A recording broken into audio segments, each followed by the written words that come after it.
welcome to WoW Tips by Ice Lighting. So it's been a long day, but I've hit Renown 20 in Plunderstorm.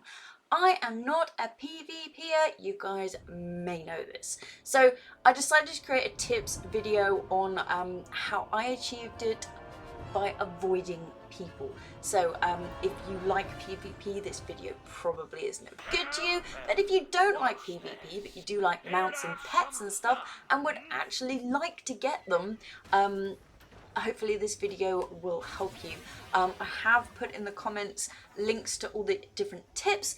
Otherwise I've created a 5-minute video of what I call a standard run. And at the very end, I'll show you the things that I got from getting to 20. So before I show you the video, the one thing that I need to make 100% clear is that plunder equals rep. People aren't getting this and not picking stuff up. So this is what I'm going to call my standard 5-minute run. So tip 1. You need to land on an elite. Not only is this going to start you off with good loot, there's going to be plunder, there's going to be spells, it will help you no end to just land on one. So tip number 2 is do the world quest. Whatever the world quest is, do it because it will reward you with 250 plunder straight off. So make sure you do that. That should be one of your highest priorities because that's just free rep. So next up then, tip 3, find the golden chests. There are a lot of them on the map and they will reward you with plunder. So those are the only ones you really need to care about unless your world quest is to have items or spells. If it doesn't say do that, then literally ignore all the other chests. Just go for the golden ones.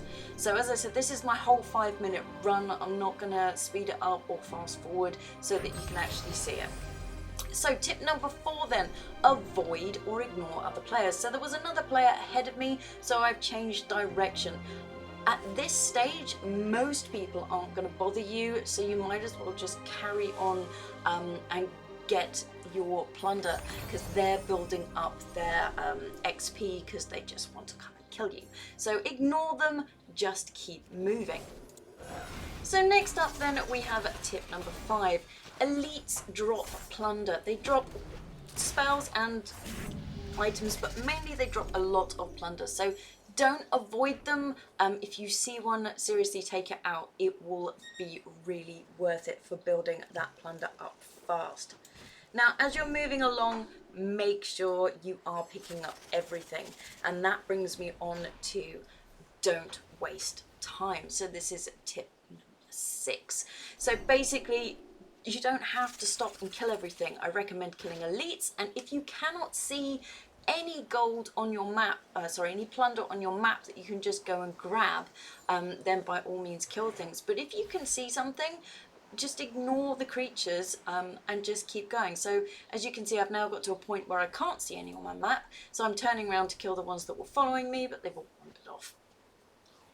So what I'm going to do at this point is run around, maybe kill a few things that are in front of me, but I know that I'm starting to get close to what I'm going to refer to as my target. So you can see here I can now see some more plunder, so I'm going for that one.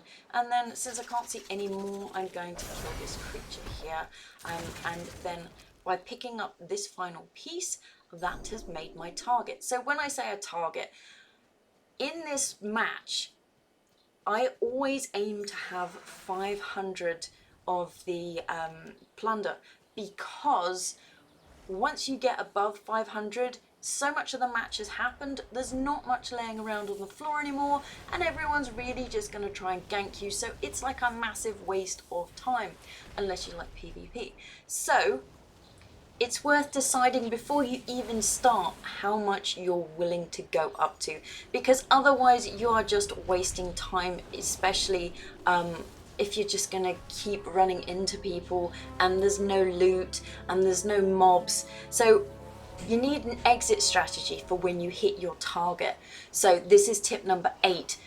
my exit strategy is currently, since we're in the Arati Highlands, it is to go and bother the Scourge of the Storm, or which is the Pieces of Hate. So it's the giant swirly loot monster.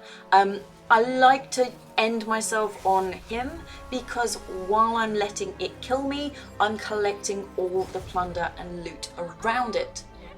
It also provides me with great entertainment because I feel like the people that are actually fighting it think that they are killing me and that I don't want to be killed, whereas in reality I'm just here for all the stuff it drops, and I'm just hitting it so it drops more, and actually I want them to kill me so that I can then start another one, because as I said, there is absolutely no point in me carrying on. I am not a PvPer. I do not want to keep being ganked repeatedly. It's really not what I find enjoyable. So you can see here picking up loads of loot just from wandering around him and letting this person think that they're amazing. So there you have it. That is a standard 5-minute run. So after reaching 20, I did log into Dragonflight to have a look. I had to type in keg leg in order to see my new mounts. And you can see I've got the silver stallion water mount and obviously the new Seafeather parrot mount, which is the one that I'm more interested in because, let's face it, we don't really do a lot of underwater swimming anymore. And it's just so not worth it anymore. Anyway, so I'm going to mount it up so you can see it in all its glory. So this is what it looks like. It quite literally looks like a parrot, which is cool because it was about time we had one that did actually look like a parrot. So I'm pretty pleased with that. If I was to stop doing plunder now, then I'd actually be happy. However, I'm a completionist and I'm going to have to get to 40 and I really don't want to. Okay, but other things that are pets that I have got up to 20. So Bubbles, which is really cool, but sadly Happy isn't actually a battle pet, and that's really disappointing because I thought Happy was a battle pet. But this is what Bubbles can do, the spells, actions, things, whatever it is you want to call them, and it does. Also, when I logged in, I got a kegged stout package quest, which you hand in the inn. So in the inn, once you hand it in, this guy becomes the vendor, and you have coins to spend with him. I honestly don't know how I get more coins. Maybe it's higher renown levels. You'd think I would have more than that by now. Maybe I've got to log in a couple more times. I don't know. But anyway, I hope you found this video useful. As always, thanks for watching and subscribe to see what else I'm up to.